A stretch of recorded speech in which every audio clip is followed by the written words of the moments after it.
Hi friends, ഇന്ന് ഞാൻ എത്തിയിരിക്കുന്ന ഒരു കിളിമീൻ വറുത്തരച്ച കറിയുടെ റെസിപ്പിയുമായിട്ടാണ് കേട്ടോ. കിളിമീൻ വറുത്തരച്ച് മുരിങ്ങക്കായൊക്കെ ഇട്ട് വെച്ചൊരു കറിയാണ്. ഈ കറി ഇങ്ങനെ വെച്ച് കഴിഞ്ഞാലുണ്ടല്ലോ 3-4 ദിവസം നമുക്ക് ചൂടാക്കി ഉപയോഗിക്കാനായിട്ട് സാധിക്കും കേട്ടോ.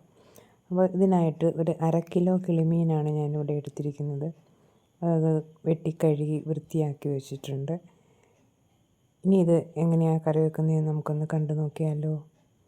ആദ്യം ചെയ്യേണ്ടത്, ഒരു പാൻ അടുപ്പിൽ വെച്ച് ചൂടായി വരുമ്പോൾ അതിലേക്ക് ഒരു 2 ടീസ്പൂൺ വെളിച്ചെണ്ണ ഒഴിച്ചു കൊടുക്കാം. എണ്ണയൊന്ന് ചൂടായി വരട്ടെ. എണ്ണയൊന്ന് ചൂടായി വരുന്ന സമയത്ത് ഇതിലേക്ക് ഒരു 1/2 ടീസ്പൂൺ ഉലുവ ഇട്ട് കൊടുക്കുക.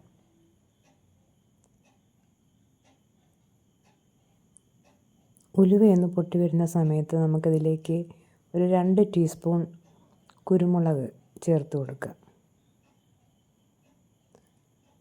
കുരുമുളകും ഉലുവയൊക്കെ ഒന്ന് എണ്ണയിലൊന്ന് വഴറ്റിയെടുക്കണം.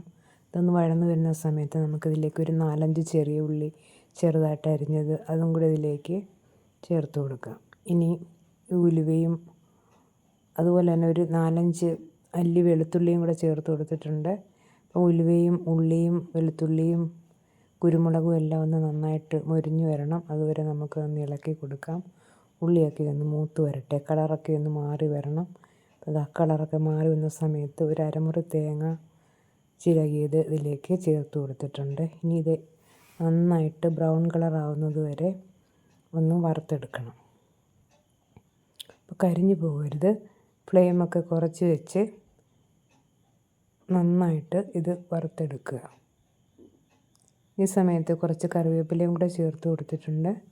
ഇനി ഇതെല്ലാം കൂടെ നന്നായിട്ടൊന്ന് മുരിഞ്ഞ് വരട്ടെ. അതിൻ്റെ കളറൊക്കെ ഒന്ന് മാറി നല്ല ബ്രൗൺ കളറാവണം. അതുവരെ നമുക്കിത് വറുത്തെടുക്കാം. ഇപ്പോൾ ഇതിൻ്റെ കളറെല്ലാം മാറി വന്നിട്ടുണ്ട്, കണ്ടല്ലോ. ഇത്രയും മതി. ഇനി നമുക്ക് പൊടികൾ ചേർത്ത് കൊടുക്കാം. ഒരു 1/2 ടീസ്പൂൺ മഞ്ഞൾപ്പൊടി, ഒരു 3 ടീസ്പൂൺ മുളക് പൊടി ചേർത്ത് കൊടുക്കുന്നുണ്ട്.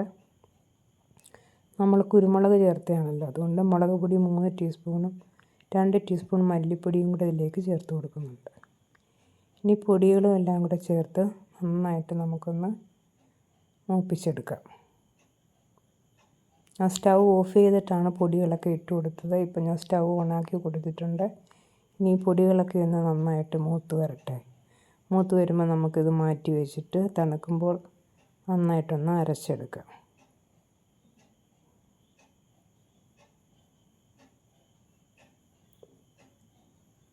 ഇപ്പോൾ നമ്മുടെ അരപ്പൊക്കെ മൂത്ത് വന്നിട്ടുണ്ട്. ഇതിനെ നമുക്ക് തണുക്കുമ്പോൾ അരച്ച് മാറ്റി വെക്കാം. ഇനി ഞാൻ അടുപ്പിലൊരു ചട്ടി വെച്ച് അതിലേക്ക് ഒരു മുരിങ്ങയ്ക്കായ ചേർത്ത് കൊടുത്തിട്ടുണ്ട്. അതിലേക്ക് ഒരു 4-5 അല്ലി ചുവന്നുള്ളിയും ഒരു കഷ്ണം ഇഞ്ചിയും ചതച്ചതാണ് ചേർത്ത് കൊടുത്തിരിക്കുന്നത്. ഇനി ആവശ്യത്തിന് ഉപ്പും മുരിങ്ങയ്ക്ക വേകാൻ ആവശ്യമായ വെള്ളവും കൂടെ ചേർത്ത് നന്നായിട്ടൊന്ന് മിക്സ് ചെയ്ത് മൂടി വെച്ചൊന്ന് വേവിക്കാം.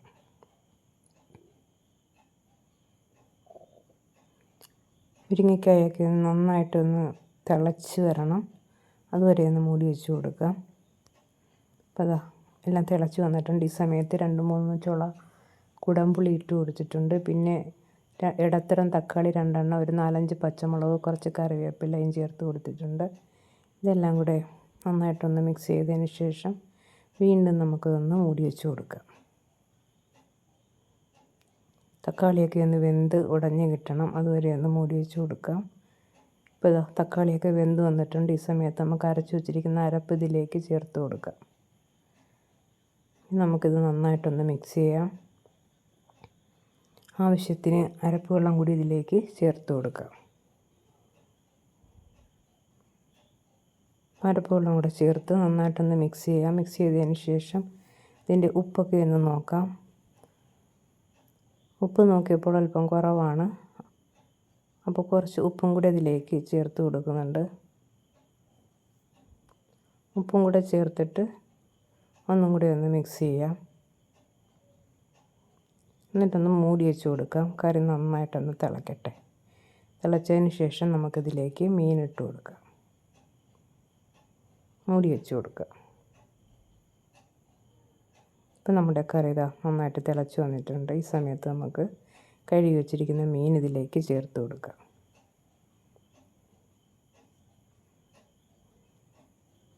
ഞാൻ മീനൊക്കെ ചേർത്തപ്പോഴേക്കും എന്താ ചട്ടി അങ്ങ് നിറയെ ഉണ്ടായിരുന്നു കേട്ടോ. കുറച്ചും കൂടെ വലിയ ചട്ടി എടുക്കാമായിരുന്നു, പക്ഷേ ഞാൻ മാറ്റിയില്ല, ആ ചട്ടിയിൽ തന്നെ വെച്ച് വേവിച്ചെടുത്തിട്ടുണ്ട്. ഇപ്പോൾ നമ്മുടെ കറിയൊക്കെ ഒന്ന് വറ്റി കുറുകി വന്നിട്ടുണ്ട് കണ്ടോ. ഇത്രയേ ഉള്ളൂ.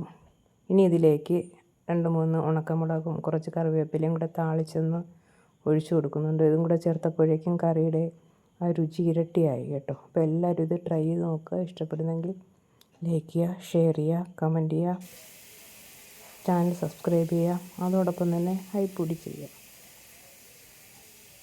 Okay, thank you.